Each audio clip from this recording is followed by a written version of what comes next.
Bom dia, queridos. Graça e paz. Glória a Deus.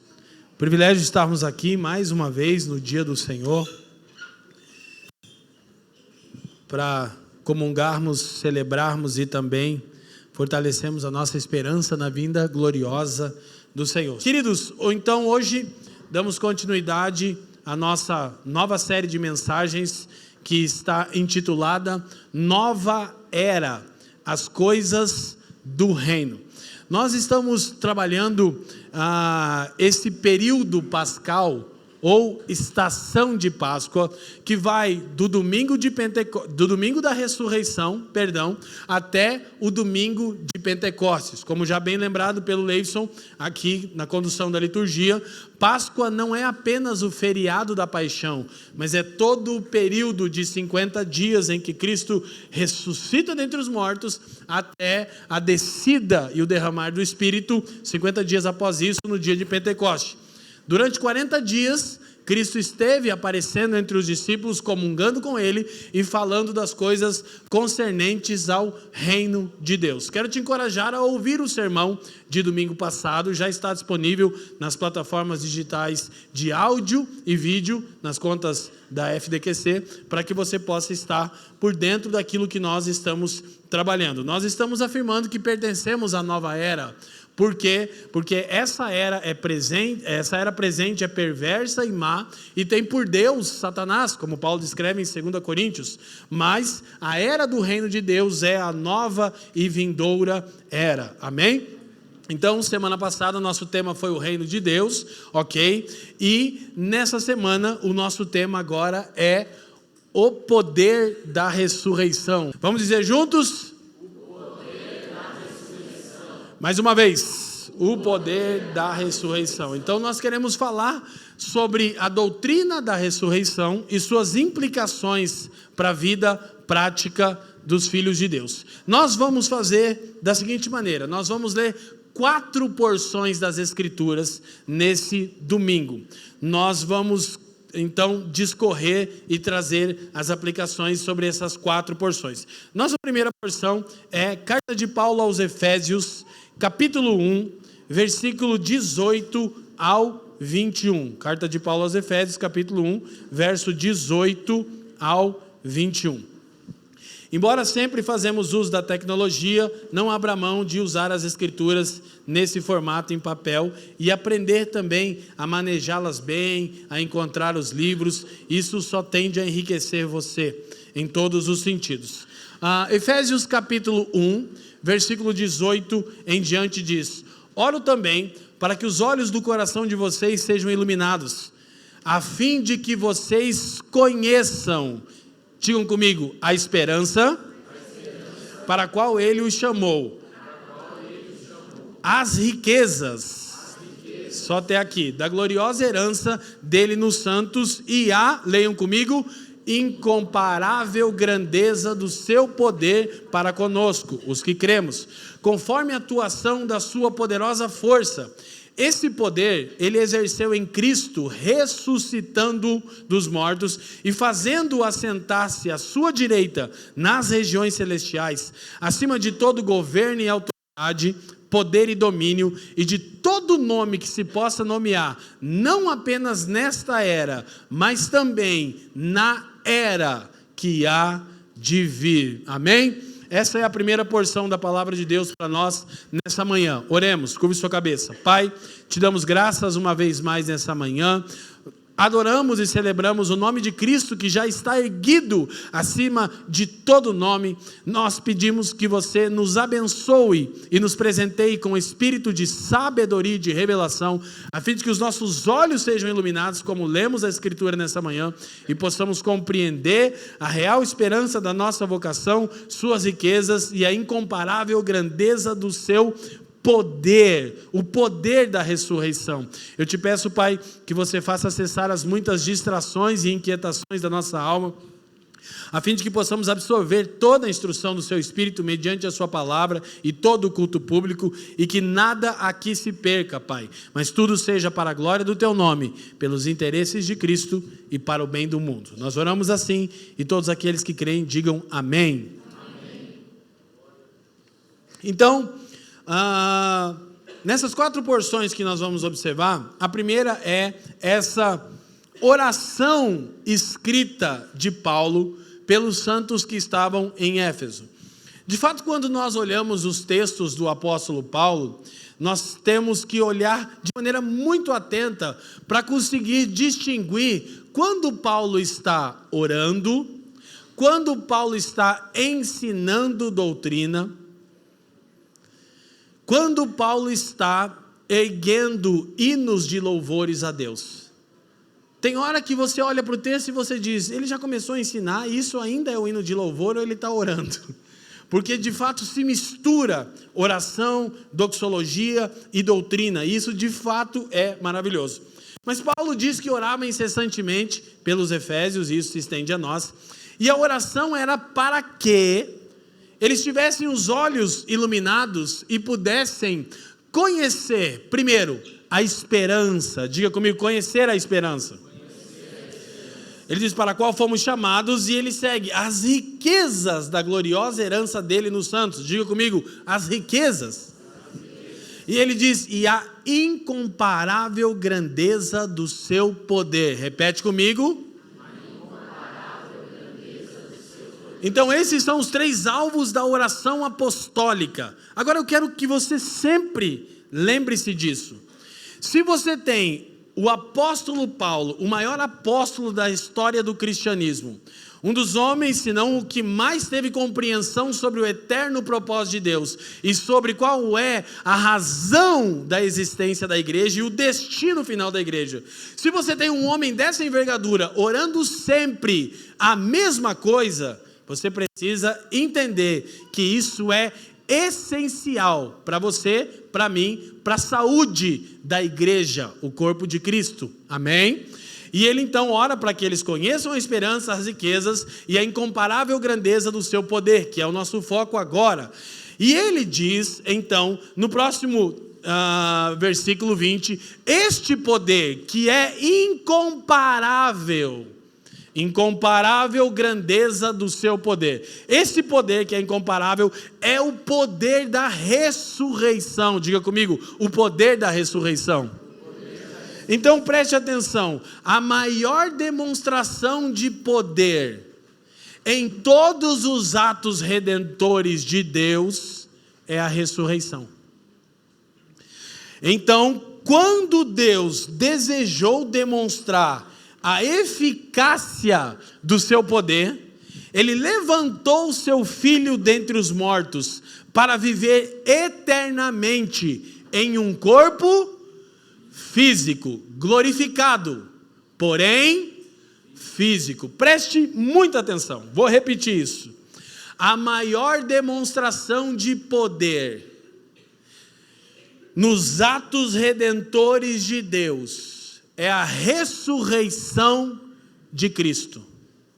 Preste atenção, nós vamos perceber a importância da doutrina da ressurreição hoje, suas implicações, mas é essencial já entendermos o seguinte, aqui eu estou estritamente falando sobre a ressurreição de Cristo, e não apenas sobre a ressurreição dos mortos, porque quando olhamos para as Escrituras, tanto no Antigo quanto no Novo Testamento, nós vemos evidências de pessoas que ressuscitaram, sim ou não? Temos vários episódios na vida do profeta Eliseu, do profeta Elias. Chegamos a ter um episódio em que os homens estão largando um defunto no túmulo de Eliseu, e ao encostar nos ossos de Eliseu, o que acontece com o defunto? Ele ressuscita. São sinais e prodígios portentosos da parte de Deus. Isso se segue no Novo Testamento.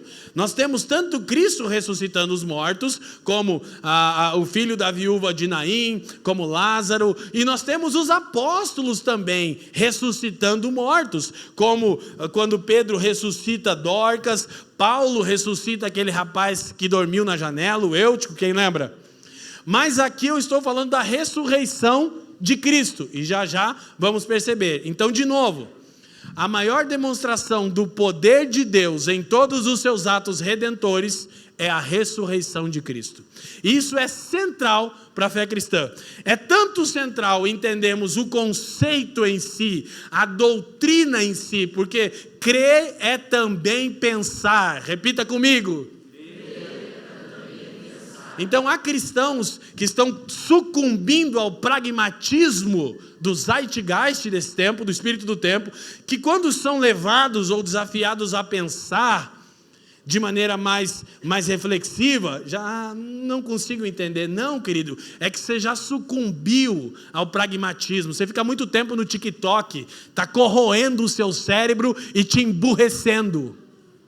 Amém? É muito tempo girando o feed, você está ficando cada vez mais burro. Aleluia? E aí quando você está ouvindo o evangelho ou sendo instigado a pensar, você, deu sono, perco a atenção. Manda o seu celular para o inferno, irmão. Aleluia. Se você quiser ajuda, eu te ajudo. Então, isto posto, quando Deus desejou demonstrar o seu poder, Ele levantou seu Filho dentre os mortos, para viver eternamente em um corpo físico, glorificado, porém físico. Agora, há duas coisas escandalosas aqui nesse texto: a doutrina da encarnação e a doutrina da ressurreição. Primeira coisa escandalosa, a doutrina da encarnação. Gente, eu não ousaria tentar explicar o porquê, porque é impossível. Apenas eu estou constatando os fatos nas Escrituras. Cristo, sendo Deus em glória e majestade, encarnou para sofrer em sua carne a punição pelo seu e pelo meu pecado. Amém? Até aí já é um escândalo, Deus se humilhar, se tornar como um de nós. Mas é porque o salário do pecado é alguém precisava experimentar o juízo de Deus. E graças a Deus que não foi você e nem eu, foi Cristo Jesus. Glória a Deus. Então a encarnação já é um escândalo. Mas é 2 vezes mais escandaloso compreender que Ele ressuscitou de forma corpórea.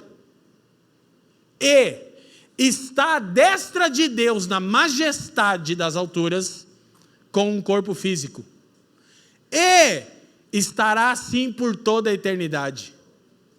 Gente do céu, se isso não te choca, Deus se tornou o homem e assim vai permanecer? Cuidado que você pode criar uma heresia do que eu falei, porque eu não ouso explicar, eu só estou dizendo que Jesus, agora eu vou falar a coisa mais doida, Ele é o único ser humano em todo o universo. Você e eu, na melhor das hipóteses, somos rascunho, caricatura. Por quê? Porque o pecado nos afetou. Já estamos com um corpo glorificado como o de Cristo? Então nós somos rascunho. Só tem um ser humano em todo o universo: Cristo Jesus, homem. Então Cristo é o único humano no padrão divino. Diga comigo, Cristo é o único humano no padrão divino. Isso é poderoso. Eu não disse em momento algum que Ele deixou de ser 100% Deus. Não cometa esse erro. Isso é heresia. Amém? Então isso é um escândalo. Ele permanecer eternamente como um humano no padrão divino. E é tanto escândalo como era para aquela época para nós, o fato de que a morte foi vencida na ressurreição de Cristo. Por quê? Porque em nenhum tempo da história, já eu vou explicar, houve grande crença na ressurreição dos mortos de forma corpórea e física. Então, quando nós olhamos para a Grécia Antiga, a gente vai descobrir como os gregos pensavam. E antes que você caia no erro de achar isso difícil de entender, eu vou ser bem objetivo, bem pragmático, contra a minha vontade, totalmente contra a minha vontade. Eu prefiro falar 5 palavras na igreja com entendimento do que 10 mil sem entendimento, amém? Na verdade eu não prefiro, eu preferia falar as 10 mil, mas eu, por amor aos irmãos, me sujeito a o que é a igreja de Jesus reunida. Quem me entende, diga amém. Quem lembra quando explicamos isso? O pensamento grego, ele não está preso na história. O mundo de hoje é greco-romano. Você pode não saber nenhuma dessa informação. Você fala, pensa e vive como um grego. Inclusive, essa era a empreitada de Alexandre o Grande. Helenizar o mundo. O que é helenismo? É a visão de mundo grega. Alexandre o Grande teve muitos triunfos em suas empreitadas bélicas, mas ao perceber que não conseguiria dominar belicamente o mundo inteiro, ele reconfigurou a estratégia de avanço da Grécia. Qual? Tá bom, belicamente é muito difícil dominar o mundo inteiro, mas então vamos helenizar o mundo. Vamos ensinar as bases da doutrina grega clássica, a fim de que os homens pensem, falem e vivam como gregos. Então, tudo que você está aprendendo na academia tem base aonde, gente? Tudo, quando você vai estudar a etimologia da palavra administração, vem da onde? Biologia vem da onde? Ciência vem da onde vem, gente? Grécia, Grécia, Grécia, Grécia e Grécia. Não é um pensamento escravizado do passado. Hoje o mundo é grego. Mais do que o mundo da época de Alexandre o Grande. Se ele vivesse hoje, ele dizia, consegui! Inclusive, sujeitei todas as religiões, de maneira que até os cristãos, que na minha época eram subversivos, aqueles pensavam, viviam diferente. Os de hoje são todos helenistas. Pensam, vivem e falam como gregos. E aí, quando se trata da esperança cristã central, que é a ressurreição dos mortos, a gente sofre com a filosofia grega. Há muitos nomes na Grécia Antiga, poetas e filósofos, mas provavelmente dois dos mais importantes, se não os mais, são Homero, poeta, e Platão, filósofo. Olha só, Homero... desculpa, eu quero ler o texto de Atos com vocês. Eu já pulei, viu? Já ia para Homero. Atos capítulo 17, versículo 18, Paulo chega em Atenas e está pregando o evangelho. Olha o que acontece. E alguns dos filósofos epicureus e estoicos, quem gosta aí dos epicureus e dos estoicos aí? Quem gosta de Sêneca? Tem uma galera aí que gosta. Discutiam com ele, havendo quem perguntasse, o que quer dizer esse tagarela? Você sabe que tagarela não é alguém que tão somente fala muito. Tagarela era alguém que na Grécia Antiga queria regimentar e arrebatar para si discípulos de sua filosofia, mas não tinha capacidade para construir um pensamento filosófico robusto. Então o que era um tagarela? O termo grego fala de aves pegando restos de comida. O tagarela era o cara que, é dito que na Grécia Antiga era mais fácil você encontrar um deus e um filósofo na esquina do que qualquer outra coisa, né? Toda esquina tinha um filósofo e uma plateia ouvindo. O tagarela é o cara que ouvia um pouco de cada um, misturava e começava a expor a sua pseudo-filosofia para ter discípulos. Parece até o neopentecostalismo, vocês já viram? Não, nada é tão próximo do que os pastores e apóstolos neopentecostais. Tipo, o cara numa mensagem de 1 hora, ele se contradiz 10 vezes e as pessoas dizem, que forte.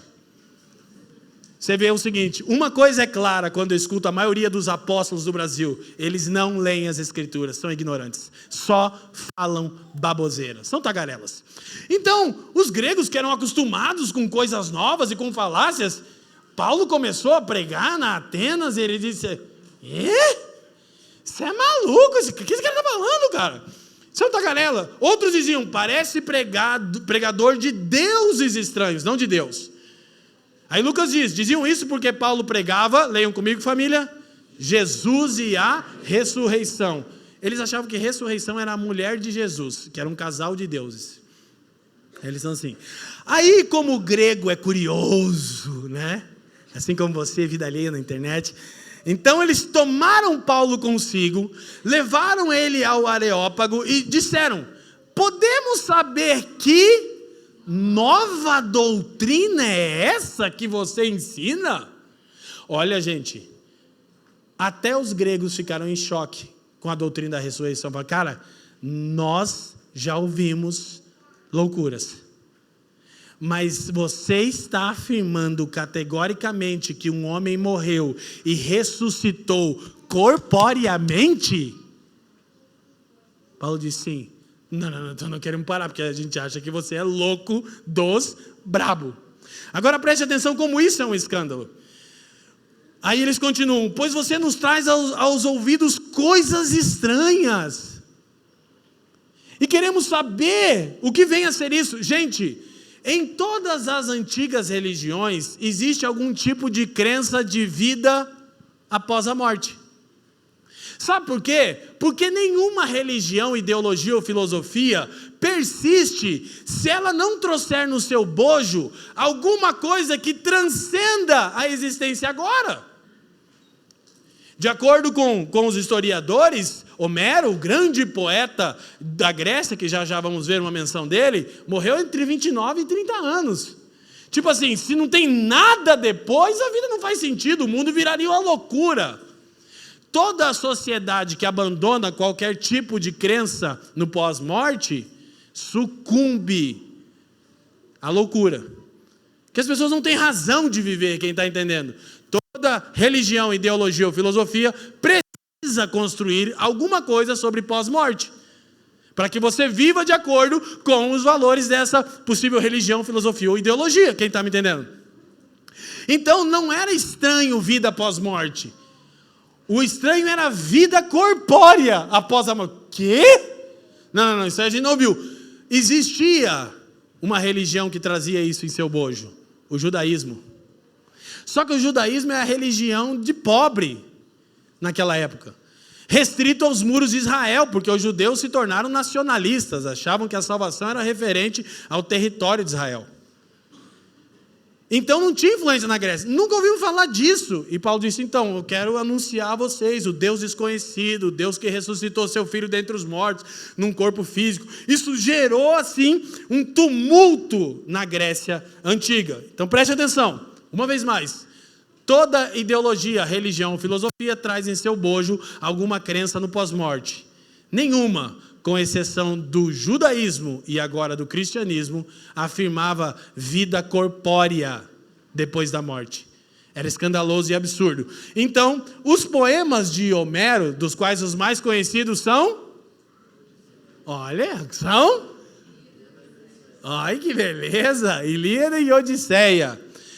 Homero fala um pouco sobre o pós-morte. Os poemas de Homero refletem as concepções de uma sociedade que compreendia a morte como o fim da existência. Você vai perceber que os epicureus e os estoicos, eles eram aniquilacionistas, acreditavam que a morte acabou. Depois tinha vários adendos que foram sendo feitos, é até difícil de você criar uma linha de raciocínio, mas... Tratando-se de Homero, o grande poeta grego, o homem homérico, que seguia então a filosofia de Homero, após a morte se transforma numa sombra sem força, chama-se espectro, né, Márcio? E não existe qualquer ideia de renascimento ou redenção pós-morte. Vocês lembram dos antigos quadros, quando você via um morto, você tem o corpo e você tem a alma saindo dele, mas a alma é como uma fumaça, um troço deformado? Quem lembra disso? Isso é o espectro, essa é a ideia na poesia de Homero. A única chance de imortalidade reside na fama que o herói deixa entre os vivos. Isso Homero vai falar em Ilíada, através do que ele chama de bela morte. O nobre guerreiro encontra a imortalidade simbólica de seu nome, sua honra e sua excelência, gravados para sempre na memória coletiva. Homero está ali em torno de 8 a 9 séculos antes de Cristo. Quem assistiu os 300, Esparta? É maravilhoso para você entender a bela morte. Qual era o significado que Homero dava para o homem grego? Cara, seja um guerreiro e morra pela Grécia. Então seu nome será imortalizado. Cara, Esparta é massa, né? É emocionante você ver como aquilo era uma filosofia de vida para os gregos. Então ele chama isso de bela morte, cara, uma coisa maravilhosa. Hoje as facções criminosas usam isso. Exatamente, se você morrer pela Irmandade, cara, Bela morte, você vai ser lembrado. Então, dessa forma você seria imortalizado. Mas para Homero, vida após morte é só um espectro, uma sombra no Hades. O Hades é o mundo dos mortos. E é um tipo de vida triste, depressiva, não tem muito sentido. Então você tem que viver agora de maneira vitoriosa, ok? O bispo anglicano N.T. Wright, que eu vou chamar daqui para frente de Tom Wright, para ficar mais fácil, o apelido carinhoso dele, como se eu conhecesse, Bispo Tom. Ele diz algo maravilhoso, ele diz que Homero é um tipo de Antigo Testamento para o mundo pagão. Ok? Suas concepções de vida e de morte. Mas há um Novo Testamento do mundo pagão. Quem é? Platão. Se nos poemas de Homero, pós-morte é o que vimos, no pensamento de Platão, tem-se a explicação da morte através de uma vida pós-morte, na qual a alma sobrevive como uma tentativa de salvaguardar uma imortalidade para a vida humana. É a ideia do dualismo. Então, se Homero é um tipo de Antigo Testamento do mundo pagão, Platão é a nova aliança. Platão redefine várias crenças. Ele não rompe com Homero de forma alguma. Por isso que podemos falar entre Antigo e Novo Testamento que não estão rompidos. Mas ele ressignifica uma série de coisas que se pensava a partir dos textos de Homero, que inclusive é o primeiro de que se tem registros. Por isso ele é conhecido como o grande poeta e filósofo da Grécia clássica. Quando você lê obras de Platão como o Mito da Caverna e Fédon, que é a questão da morte de Sócrates, o que Platão está tentando fazer? Ele está tentando dar um significado para a vida. Como? Criando o pós-morte. Vida sem pós-morte agora não tem significado. Quem está me entendendo? Então, o Mito da Caverna é bem conhecido, você consegue ler ele assim, não, tá? Fédon, que é os diálogos de Sócrates com seus discípulos. Sócrates, na pena de Platão, está tentando acalmar seus discípulos, que ele está morrendo. E eles estão desesperados, e Sócrates está dizendo, não, relaxa, faz parte da vida, eu vou morrer e tal. E aí, o que Platão cria? O dualismo. Então, a alma é eterna, o corpo é temporal. Porque na filosofia grega a matéria é corruptível e corrompida em si mesma. A alma, que abarca as ideias e as virtudes, é eterna. Agora escute, o mundo de hoje é um mundo platônico, de maneira que o que a gente crê sobre a ressurreição e a esperança, os cristãos, majoritariamente, não é bíblico, é grego. Por quê? Ontem eu postei um cortezinho do professor Philippe Pondé, que eu respeito, admiro e escuto, mas que, como qualquer ateu, não tem o entendimento iluminado das Sagradas Letras. Quem viu o cortezinho que eu postei? Ninguém viu? Umas 3 ou 4 pessoas. Inclusive as pessoas curtiram e falaram forte. Elas não entenderam que eu estava me opondo a ele. É a dificuldade que a gente tem. E eu postei o texto de Atos. Quando Paulo chega na Grécia, os epicureus e estoicos ficam em choque porque nunca ouviram. O que o professor Pondé está dizendo? Olha, todas as religiões têm crenças do pós-morte. Essa ideia de ressuscitar com corpo corpóreo só tem no judaísmo e no cristianismo. Aí ele diz o seguinte, ele, um filósofo ateu, diz assim, na verdade o cristianismo já se tornou platonismo. Eu disse, olha, eu estou 20 anos falando isso, agora a gente tem que ouvir do incrédulo. Por quê? Porque Platão acreditava que a alma permaneceria viva nas ilhas afortunadas, no mundo das ideias, onde o que importa, as ideias, o imaterial, que é o que importa para Platão, permanece. E o que os cristãos creem? Que a gente morre e vai morar onde? O que é o céu dos evangélicos? As ilhas afortunadas de Platão. E qual é? Escuta, eu falei que é importante entender o conceito, mas eu vou aplicar, mas é importante. Mas qual é a importância prática disso? Isso mexe na forma com a qual vemos a vida. Porque se eu abraço o dualismo platônico de que a matéria é má por si só, a vida perde o sentido. Aí a gente cria o que nós chamamos, que é tema de outra mensagem dessa série, de escapismo. Porque não faz sentido fazer nada. Por exemplo, não faz sentido nós iniciarmos a alfabetização para crianças pobres. Não faz sentido nós pensarmos em cuidarmos da camada de ozônio. A matéria má vai ser destruída. Então a gente colocou as ideias de Platão na Bíblia e leu o Novo Testamento com os óculos de Platão. Aí isso faz que nós sejamos um povo muito esquisito. Um povo que só se preocupa com o mundo quando o mundo nos pressiona. Nunca quisemos saber de política. Política não é de Deus. Foi só a política começar a ameaçar entrar nos nossos templos que a gente achou o nosso ídolo, o nosso Deus, para nos proteger. Mas graças a Deus, o verdadeiro Deus abateu ele. Glória a Deus, aleluia. Aleluia. Então, isto posto, a gente sucumbiu à ideia de que nós vamos morrer e vamos para o céu, e lá no céu nós teremos almas, olha aí, com uma roupa de batismo e uma harpa em cima de uma nuvem. E o que a gente vai fazer no céu? Aleluia, aleluia, aleluia, aleluia, aleluia, aleluia, aleluia, aleluia, aleluia, aleluia, aleluia, aleluia, aleluia, aleluia, aleluia. Por quanto tempo? Para sempre. Você diz, quê? Deixa eu falar uma coisa que vai ofender os irmãos. Entre o céu dos evangélicos modernos, eu prefiro as Ilhas Afortunadas de Platão. Alguém mais? Porque na ideia de Platão é lá onde os filósofos se encontrarão para debater a pura filosofia por toda a eternidade. Nossa, meu Deus, cara!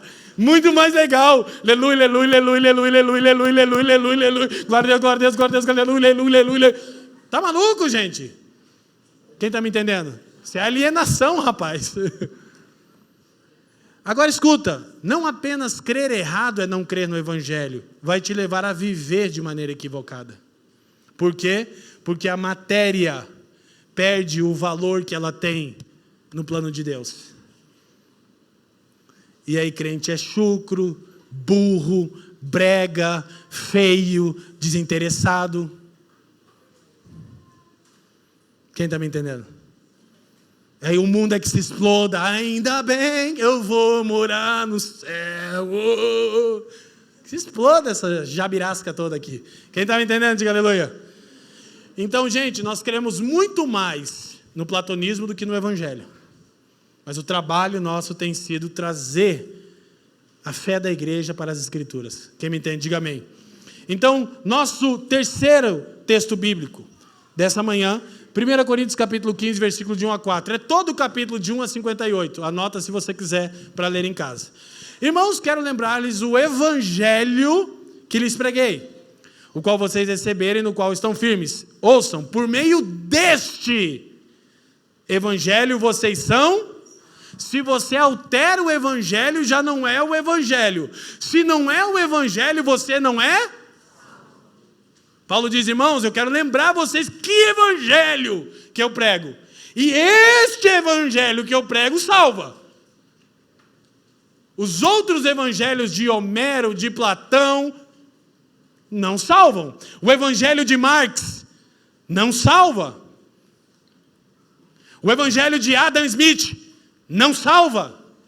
Esse evangelho salva. Quem me entende, diga aleluia. Desde que se apeguem firmemente a palavra que lhes preguei. Parece a sua vida alguém apegado firmemente à palavra do evangelho? Não responde, não. Aí ele diz, caso contrário, vocês têm crido em vão.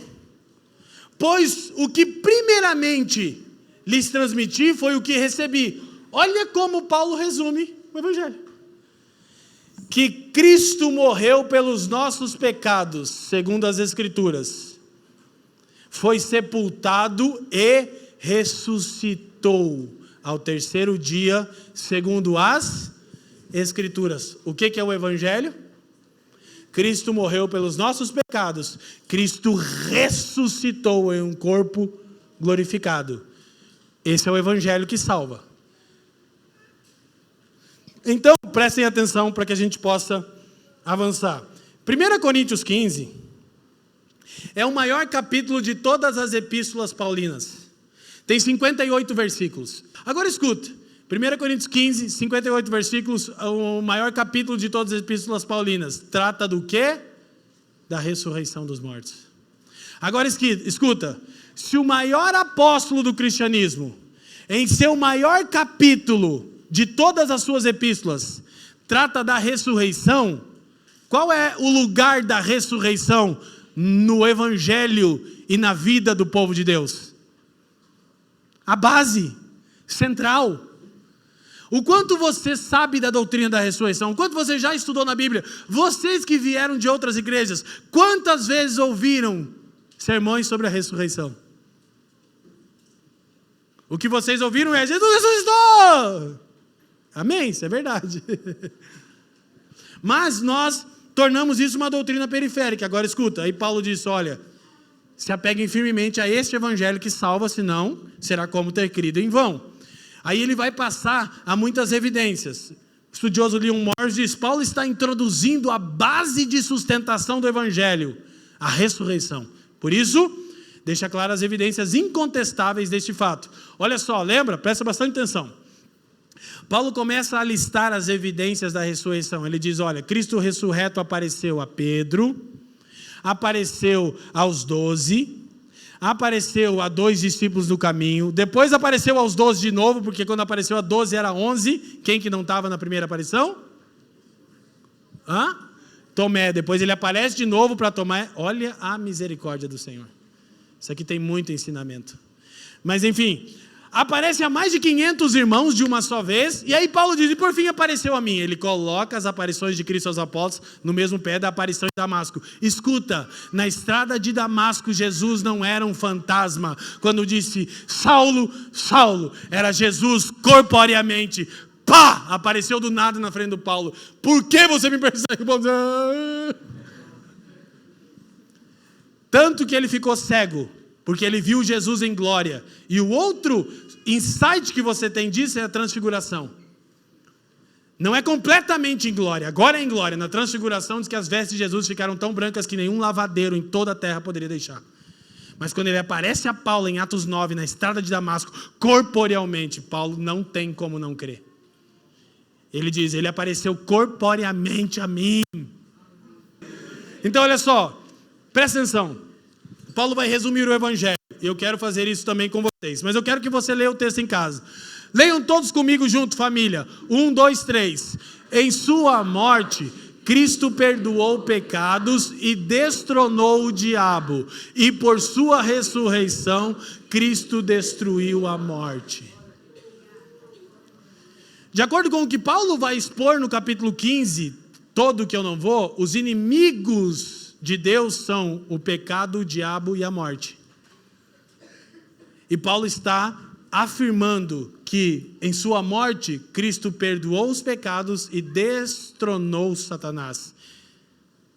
Ok? Então, ele ainda é o Deus dessa era, mas só reina sobre os ímpios, porque essa era foi invadida pela nova era. E agora há a comunidade da nova era dentro dessa era má. É tipo Troia. Quem está me entendendo? Sai do TikTok que você vai entender. Assista Troia, é melhor. Então olha só. Cristo perdoou pecados, destronou o diabo. E a ressurreição de Cristo destruiu a morte. Então é basicamente assim um resumo. Assim, é indelicado da minha parte dizer que eu estou resumindo o maior capítulo das epístolas do maior apóstolo com essa frase. Os irmãos, me perdoem, mas é disso que ele está tratando e o tempo não nos permite. Ok? Então, para a gente avançar, nas Escrituras a ressurreição aparece pelo menos em 3 formas. Quem está comigo, levanta a mão e diga amém. Primeiro, e daqui a confusão, para entender o que é a ressurreição, ok? Eu disse ressurreição de Cristo é a maior demonstração dos atos redentivos de Deus. A ressurreição de... E agora eu vou explicar, porque quando a gente olha para a ressurreição, é como quando olhamos para o reino de Deus, eterno, presente e vindouro. Já, mas ainda não em plenitude. O mesmo se dá com a ressurreição, ok? Primeiro nós vemos a ressurreição nas Escrituras como um sinal ou prodígio. O texto faz referência à ressurreição de Lázaro, porque podia colocar muitas outras ressurreições nas Escrituras. Segundo, a ressurreição também é vista nas Escrituras como a regeneração, o novo nascimento. Quando Paulo escreve aos Efésios, capítulo 2, verso 5 e 6, ele diz que Deus nos deu vida, juntamente com Cristo, e nos ressuscitou. Paulo disse, Deus já fez isso. Aí, imagina o irmão nessa crença, vai tentar atravessar a parede, porque Jesus ressuscitado atravessa a parede, vai quebrar a cara. Ué, mas a Bíblia diz que Deus já me ressuscitou com Cristo. Já no sentido de que você já vive pelo mesmo poder que mantém Cristo vivo, o Espírito de Deus. Teu coração foi regenerado. E ele diz, nos ressuscitou, ouça, e nos fez assentar nos lugares celestiais, em Cristo Jesus. Mas, especialmente, nós estamos tratando da ressurreição em sua plenitude, que é a esperança suprema da igreja. É disso que Paulo está tratando aqui. Por exemplo, em Filipenses 3, Paulo diz que considerava todas as coisas como esterco, para alcançar a excelência do conhecimento de Cristo Jesus, para experimentar a ressurreição dos mortos. Paulo está dizendo, eu quero me tornar como ele, um imortal. E a vida de Paulo tinha o foco na imortalidade. E esse é o ponto que nós precisamos compreender. Agora escuta, digam comigo, a ressurreição, como sinal ou prodígio, é a evidência do reino entre nós. A ressurreição, como regeneração, é o meio pelo qual vivemos em novidade de vida e experimentamos agora, entre parênteses, ainda que parcialmente, fecha parênteses, as bênçãos do porvir.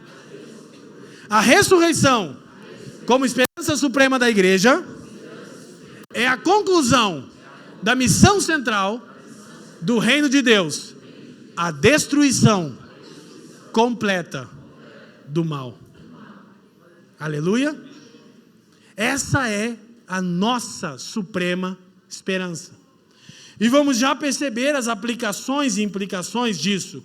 Mas presta atenção, o que as Escrituras ensinam sobre ressurreição não é platonismo.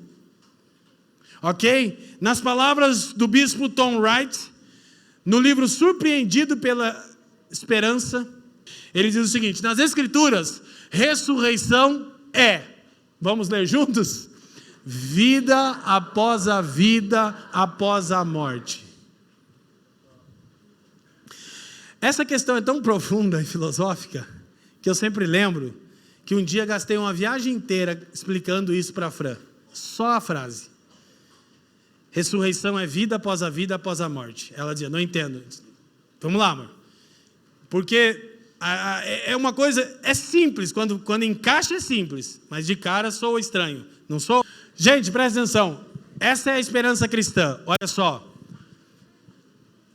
Em todas as religiões, existe uma crença sobre vida após a morte, ok? Mas a ressurreição no Evangelho é a vida corpórea, física, que experimentamos após a vida, após a morte. Deixa eu te explicar de maneira mais fácil. Olha para mim, presta atenção. Quem morre em Cristo está agora dormindo. Amém? Não, heresia. Para de dizer amém para aquilo que você não sabe. Glória a Deus, irmão. Quem morre em Cristo está aonde agora, gente? Com Cristo nos céus. Ele disse ao ladrão da cruz, ainda hoje, sono da alma é heresia, doutrina herdada da mentalidade oriental. Não, quem morre em Cristo já está em Cristo consciente, ao lado de Cristo, desfrutando de toda a realidade celestial, aleluia. Só que não é isso que é ressurreição. Ressurreição é quando estes que estão em Cristo, ou nós que aqui estamos, recebermos um corpo como o de Cristo, imortal. E isso, de novo, não é apenas conceitual. Já vamos perceber como isso impacta a maneira que você vê o mundo e a maneira com a qual você se relaciona com o mundo. Então, a afirmação neotestamentária é que ressurreição é voltar à vida física após a morte. Morremos, estamos em Cristo, tem uma vida após a morte. Mas isso não é ressurreição. Ressurreição é a vida que teremos após a vida, após a morte. Isso só não se encaixa para um grupo, aqueles que Paulo diz em 1 Coríntios 15, 51, que estarão vivos quando Cristo romper os céus. Então eles não experimentaram a morte, embora experimentaram os efeitos da morte no seu corpo, estão morrendo todos os dias. Amém? Quem aqui sabia que você está morrendo todos os dias? Mas em qual sentido você está morrendo todos os dias? Na sua carne, por causa dos efeitos do pecado. Então escuta, preste atenção. Ressurreição é voltar à vida física após a morte corpórea. É isso que chocou os maiores filósofos da Grécia. Falaram, hã? E isso redefine a maneira com a qual vemos e nos relacionamos com o mundo. Olha só, repitam comigo, a suprema esperança cristã é uma nova existência corpórea, em um mundo refeito, em plena comunhão com o Criador. A suprema esperança cristã é uma nova existência corpórea, em um mundo refeito, em plena comunhão com o Criador. Isso que Apocalipse 21 e 22 descrevem. E a coisa gloriosa é que há várias implicações que vamos passar a ver. Isso afeta diretamente a maneira com a qual nós vemos. Agora, antes de entrarmos nessas aplicações, e implicações também, preste atenção. Se não voltarmos à vida física após a morte, então a morte jamais foi vencida. Ela só foi redefinida. Você entende a heresia que é crer que crente vai morar no céu com roupa de batismo? Quer dizer que Cristo não venceu a morte, Ele é um charlatão.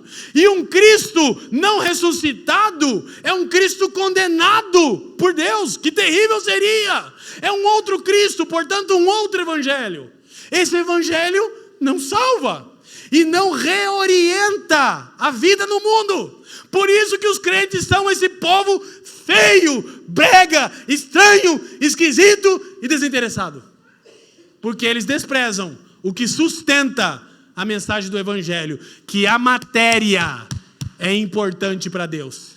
Que o que você faz no corpo físico, Deus tem total interesse.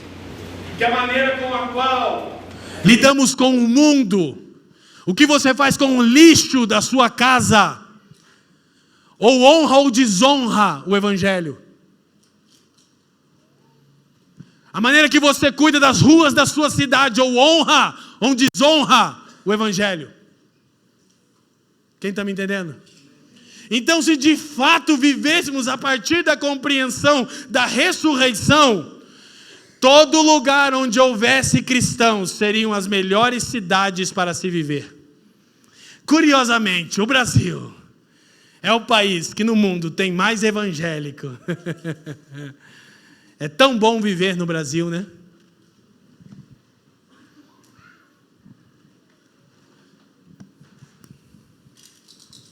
Não tem impacto na vida prática.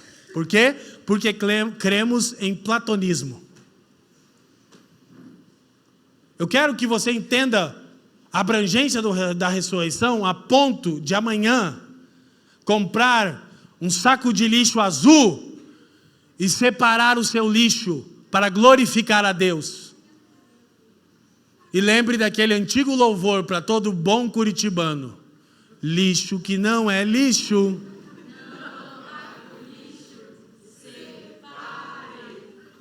Aleluia! Louvado seja o autor desse louvor. Entendeu? Você entende as implicações de entender que Cristo ressuscitou de forma corpórea? Muda tudo. Muda a maneira com a qual lidamos com a matéria, com o mundo, com o cosmos como um todo. Presta atenção, gente, a morte foi vencida e não redefinida.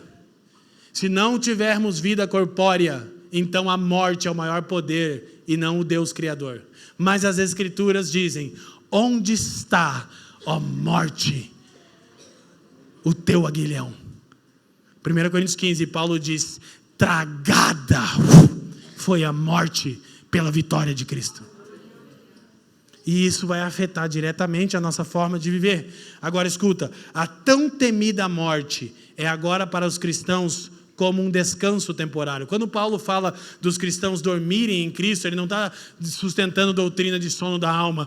Ele está dizendo que a coisa mais temida pelos homens é a morte. Quando um cristão morre fiel em Cristo, é como se ele estivesse de férias. Descansou das suas obras. Quando Cristo voltar vai ter bastante trabalho. Vamos trabalhar pela eternidade toda, trabalho de Deus, aleluia. Mas com um corpo que não se cansa, glória a Deus. Porque a maldição de Deus não é o trabalho, é o suor do rosto.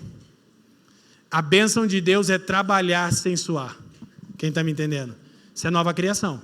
Mas quem morreu agora e está em Cristo, está em qual condição? Eu acho até injusto. Por isso que Paulo falou, o morrer é... Se eu morrer agora, eu pego dois estágios. Já tá lá o miserável, né? Isso que ele quer dizer. Quem parte em Cristo descansou da sua vocação.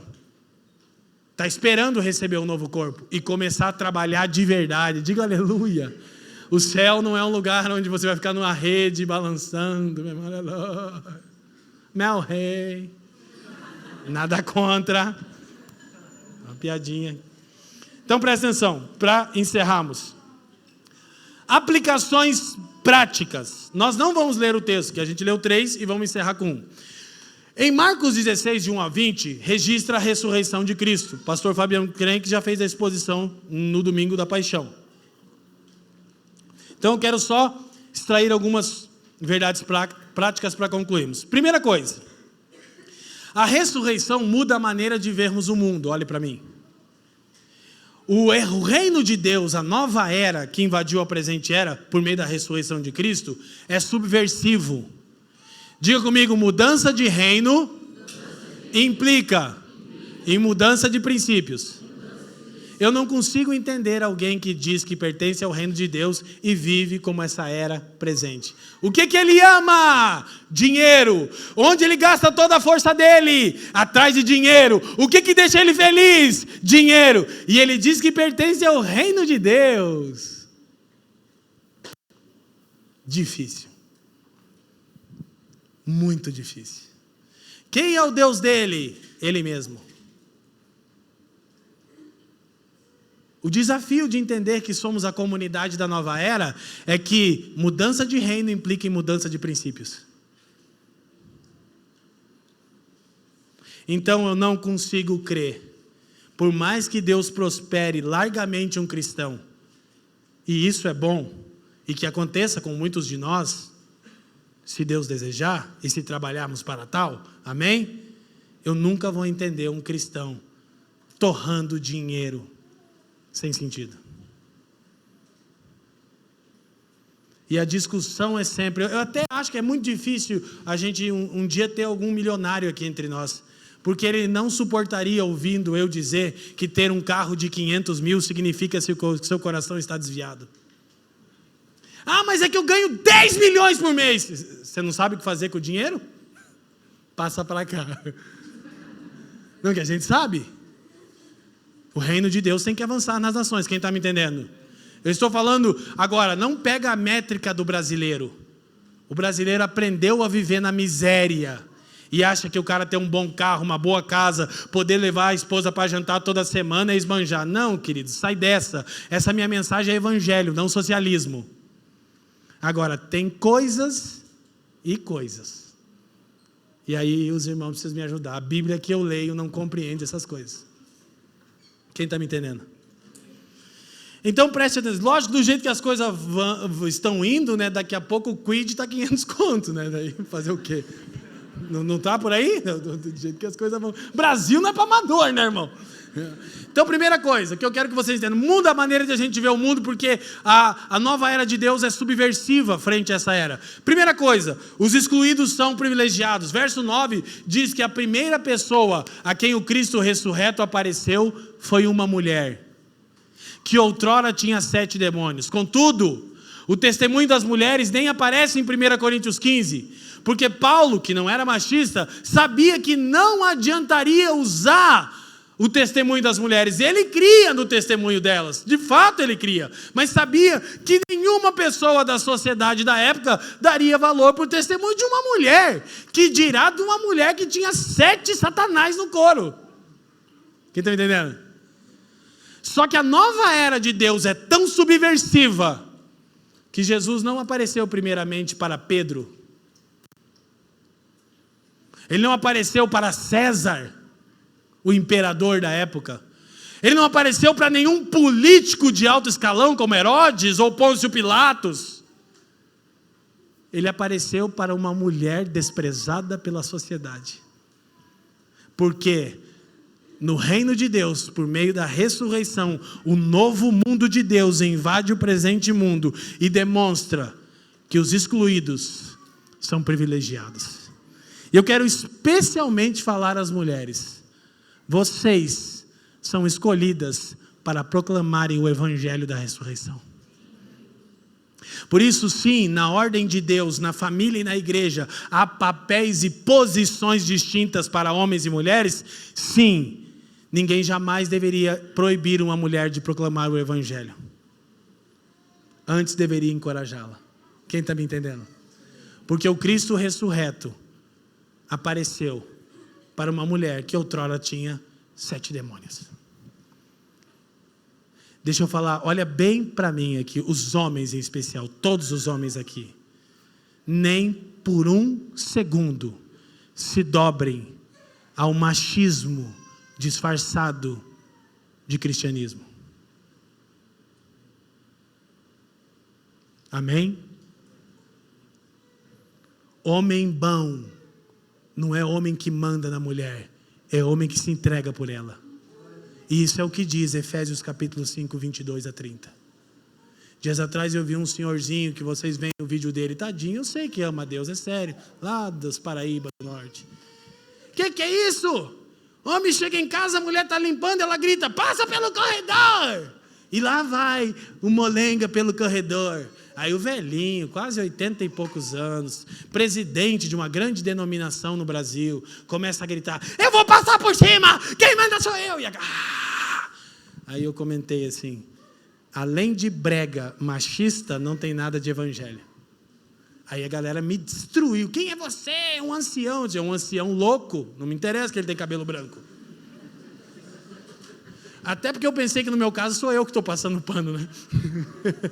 Brincadeira. Eu sei o que vocês têm passado, irmãs. Quem está me entendendo? De novo, homens, amem suas esposas como Cristo amou a igreja. E trate qualquer mulher como Cristo tratou as mulheres. Amém? Glória a Deus. Segundo, os caídos são restaurados. Verso 7, o anjo que está no túmulo diz assim, vão, olhem para mim, e digam aos discípulos e a Pedro que ele ressuscitou. Escuta, por que uma ênfase especial em Pedro? Porque Pedro havia negado o Senhor. Porque Pedro havia negado seu apostolado e seu discipulado. Pedro estava arrasado. Mas o anjo, por ordem de Cristo, diz, digam aos discípulos. Imagina chegando e contando, Jesus ressuscitou. Imagina o Pedro. Nossa, e eu neguei.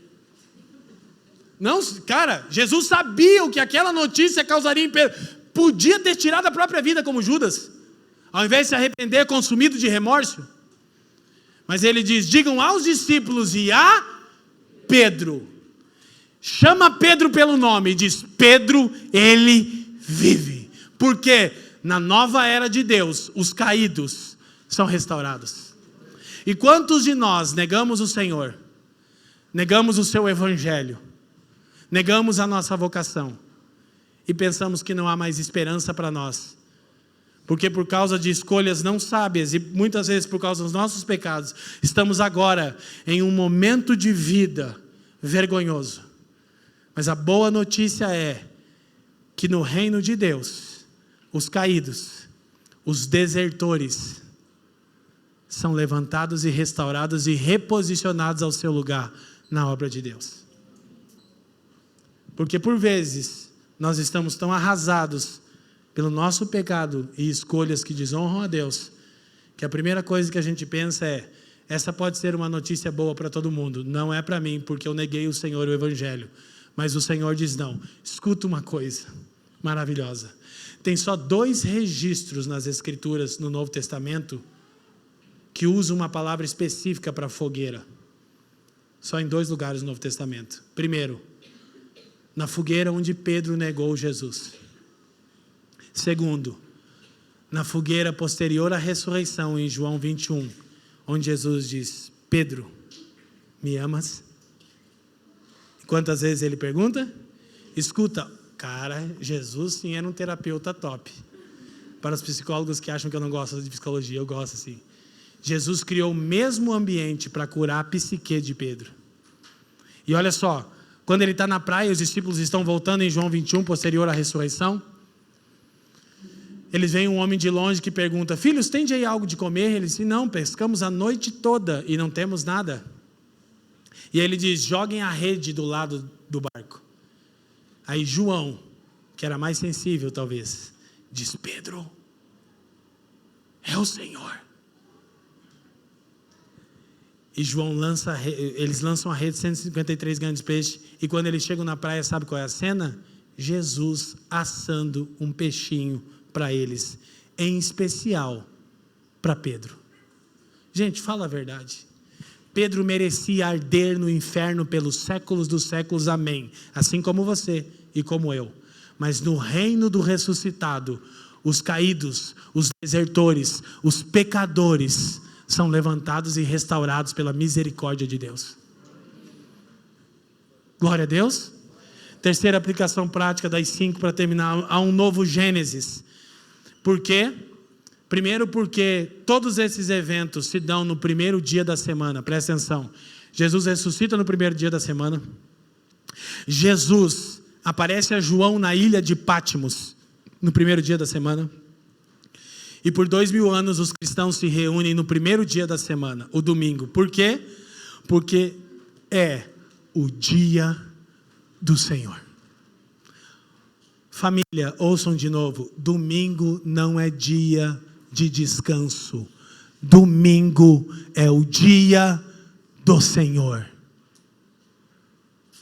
Onde com chuva, sol, frio ou calor, de ônibus, a pé, bicicleta, carona ou Uber, se você é um cristão que entende, você diz: mais um dia onde eu tenho o privilégio de reunir com a comunidade da nova era, o povo da ressurreição, e lembrar que numa manhã de domingo como essa, Cristo levantou dentre os mortos e mudou para sempre a história de todo mundo.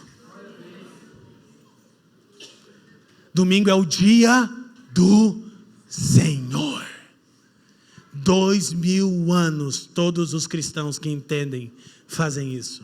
Não é dia de descanso e não é fim de semana. É o primeiro dia de uma nova criação. Agora escuta, a ressurreição corpórea de Cristo, olha para mim, para irmos terminando, é o início da nova criação. Presta atenção, que coisa maravilhosa. O já e ainda não, Caldeira, por favor.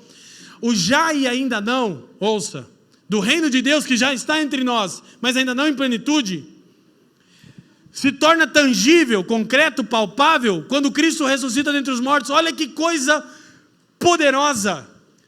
O cosmos, a ordem criada, o cronos, o tempo sofre um abalo. Por quê? Porque agora você tem, dentro da era presente do mundo velho, Alguém que pertence à nova era, ao novo mundo de Deus. Quem me entende, levanta a mão e diga amém. Jesus é o início da nova criação, é o novo Gênesis. Deus cria pela palavra, Deus recria pela palavra que encarnou. Então agora Jesus é a evidência concreta que há um mundo, olha para mim, onde a morte não tem poder. E outra coisa, que a gente vai tratar mais nos outros sermões, mas eu vou deixar aqui. A ressurreição de Cristo em um corpo físico reafirma a beleza da criação. Eu quero que você repita comigo. A ressurreição de Cristo em um corpo físico reafirma a beleza da criação. Quando Deus terminou de criar, a sentença foi: e viu Deus que era. Quando Cristo ressurge com um corpo físico, o que o Criador está dizendo? Eu ainda considero tudo isso muito bom, belo. Aí você começa a entender. Cada manifestação de beleza testemunha um mundo vindouro de Deus. Cada obra de ficção entendida à luz do Evangelho pinta de alguma maneira a ressurreição dos mortos. Presta atenção. Poderíamos pensar em muitos filmes, mas em especial dos mais recentes, da era da garotada. Eu fui profundamente impactado com Vingadores Ultimato. Já falei isso para vocês. Dá vontade de chorar, porque eu chorava no cinema, de lágrimas escorrer. Benjamin com o olho cheio de lágrimas, ele não queria. Quando o Homem-Aranha ressuscita, mano, eu falei, não. Senhor Stark, eu disse, meu Deus, olha, o que é isso? Eu falei, cara, é a ressurreição dos mortos.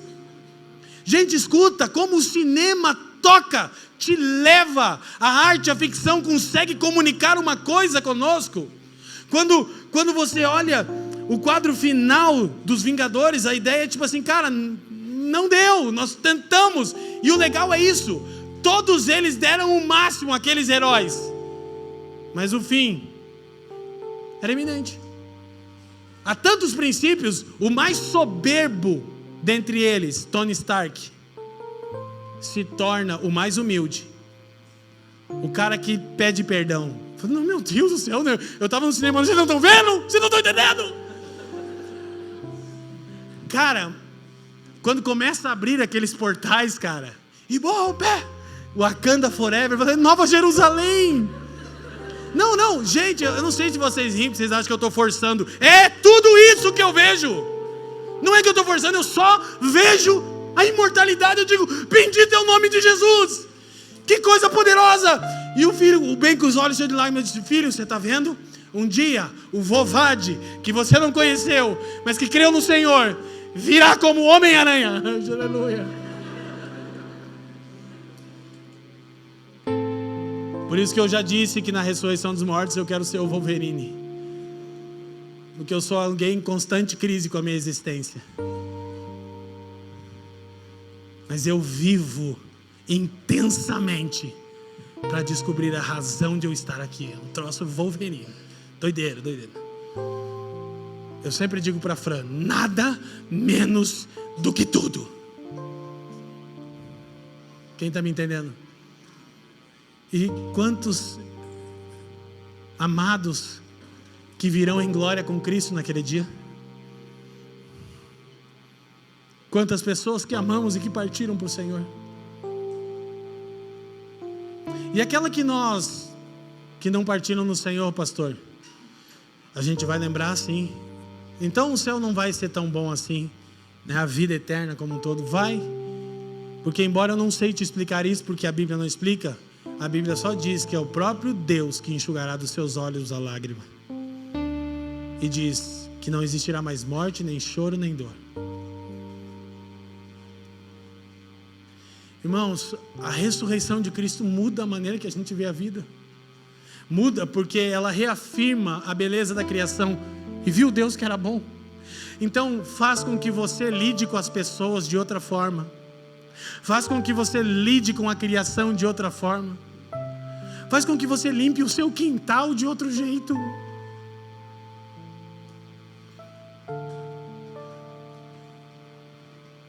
Eu tenho em mente, façam tudo para a glória de Deus. Tudo que eu faço é tudo. Se não foi tão bom, irmãos, saibam que era tudo que eu tinha. Tudo que eu faço, todas as vezes que eu prego um sermão, o sentimento é: eu não consegui, Senhor. Mas você sabe, eu dei tudo que eu tinha, que eu sei que é pouco, eu estou igual Pedro. E nós que te deixamos, Senhor. E nós que deixamos tudo nessa vida para te seguir, Pedro. Eu fico sempre imaginando Jesus olhando para ele e falando: é uma rede furada e um barco velho. Quem está me entendendo? Glória a Deus. Então ainda vamos terminar. Mais duas. A vida ordinária é ressignificada. Por quê? Porque o anjo diz que Jesus iria se encontrar com eles na Galileia. Presta atenção. Jesus ama demais o boqueirão, gente. Sabe o que é a Galileia? É a periferia. E eles moravam na Galileia. E quando o anjo diz a eles que o Cristo ressuscitado não vai encontrar com eles em Jerusalém. Vai encontrar com eles no lugar onde eles vivem a vida comum. Porque a ressurreição ressignifica o seu e o meu dia a dia. É na Galileia que o Cristo ressurreto encontra os seus. Ele ainda segue tendo uma leve quedinha pelos excluídos, pelos desprezados. Quem entende? Isso é maravilhoso. Mas, Leandro, eu sou abastado financeiramente. Não, você também era um galileu. Pecado, quem está me entendendo? Mas a vida ordinária e comum ganha novo sentido, para encerrarmos. E por fim, somos libertos da escravidão e do medo. Ok? Por quê? Porque o texto de Hebreus, o nosso último, 2, 14 e 15, diz assim: visto, pois, que os filhos têm participação comum de carne e sangue, também Jesus igualmente participou dessas coisas, para que por sua morte destruísse aquele que tem o poder da morte, a saber, o diabo. Agora leia comigo, por favor. Olha a conclusão do texto: e livrasse todos os que pelo pavor da morte. Todos os que? Mais uma vez, pelo pavor da morte, estavam sujeitos à escravidão por toda a vida. Olha para mim. É aqui onde a ressurreição de Cristo em um corpo glorificado, ele é o primeiro dentre os mortos. Porque a maior demonstração do poder de Deus é Cristo ressuscitado, porque ele não é alguém que foi ressuscitado como os outros. Ele foi ressuscitado com um novo corpo imortal. E a Escritura diz que ele é a primícia, o primeiro do povo de Deus que receberá um dia um corpo como o dele. Só que sabe o que isso faz no seu dia a dia? Te livra do pavor da morte. Meus irmãos, a gente está deixando de viver a vida integralmente, de desfrutar daqueles que amamos, dos irmãos em Cristo, porque a gente está sempre com uma sensação de que estamos morrendo, ou dito em outras palavras, o tempo está passando, eu estou perdendo tempo. Em dias como estes, uma das coisas mais difíceis de fazer é parar. No fim do dia, abrir as Escrituras, colocar o smartphone no modo avião e estar com o Senhor. Sabe por que você não consegue? Por causa do pavor da morte. Porque você ainda não entendeu, de fato, o Evangelho da ressurreição. Eu tenho tido uma resolução na minha vida. Eu quero fazer todas as coisas com inteireza de coração. Então, quando eu sento na mesa com um irmão, eu estou ali. Eu não estou com a minha mente, há milhões de coisas que eu preciso resolver, como qualquer pessoa comum. Eu estou desenvolvendo a capacidade de entender, eu já ressuscitei com Cristo. E não tem tempo nenhum sendo perdido, porque eu sou eterno. E na verdade o que eu estou fazendo agora é parte de quem eu sou na eternidade. Então eu vou fazer de todo o coração. Então se eu vou servir um irmão, eu vou servir. Ontem eu estava na barbearia, já comuniquei com os irmãos aqui. Meu barbeiro está começando a crer no Evangelho. E ele ontem me falou algo assim. Eu falei, louvado seja o Senhor, meu irmão. Ele falou assim, pastor, ninguém nunca parou para me ouvir. Mas desde o dia que você entrou na barbearia, eu conheci um tipo de gente que eu não conhecia. E ele era alguém frustrado com a igreja. Por uma série de coisas. Eu disse para ele disse assim, você vem aqui, eu sei que teu tempo é curto. E você me escuta de verdade. Eu digo para ele, é um privilégio, meu irmão. Privilégio. Ele disse, há tantas pessoas na igreja lá, né? Mas você para me ouvir. Eu digo, é uma alegria, meu irmão. Eu estou aqui com você agora. Quem está me entendendo? Eu quero encerrar, mas eu quero dizer o seguinte para vocês. Ver um mundo a partir do poder da ressurreição nos livra do pavor da morte. Querido, o tempo não está passando, não. Muitos estão sucumbindo à ansiedade. E não é só por questão patológica. Está virando muito modinha. Eu sei que é um problema patológico em muitos casos. Está muito modinha. É porque você é consumido de desejo de ter a vida alheia que você fica vendo na internet toda hora. Abra a palavra de Deus. Coloque cânticos espirituais. Põe o smartphone no celular.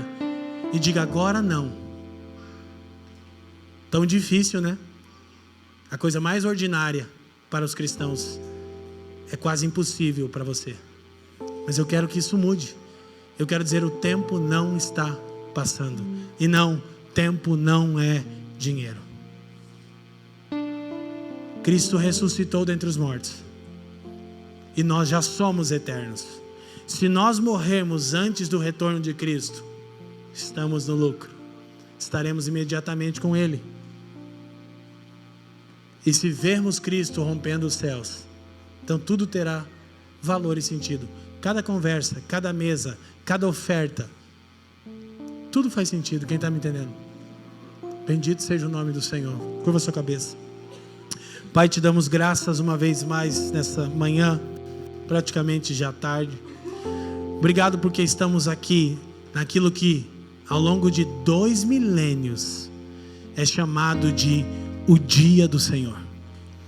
Numa manhã de domingo como essa, seu filho foi levantado pelo seu poder, sua maior demonstração de poder em todos os seus atos redentores, e mudou para sempre a maneira com a qual nós vemos o mundo e lidamos com ele. Pai, eu peço por mim, pela Fran, pelo bem, e se estendendo a todos os seus filhos que estão aqui e que ouvirão esse sermão. Nos livra do pavor da morte. O tempo não passa para quem é eterno. O tempo não é um problema para nós. Nos ajuda a viver integralmente para a sua glória, pelos interesses do seu Filho e para o bem do mundo. Cada um de nós não queremos sucumbir ao pragmatismo desse tempo, mas queremos viver a partir de uma perspectiva eterna, Senhor.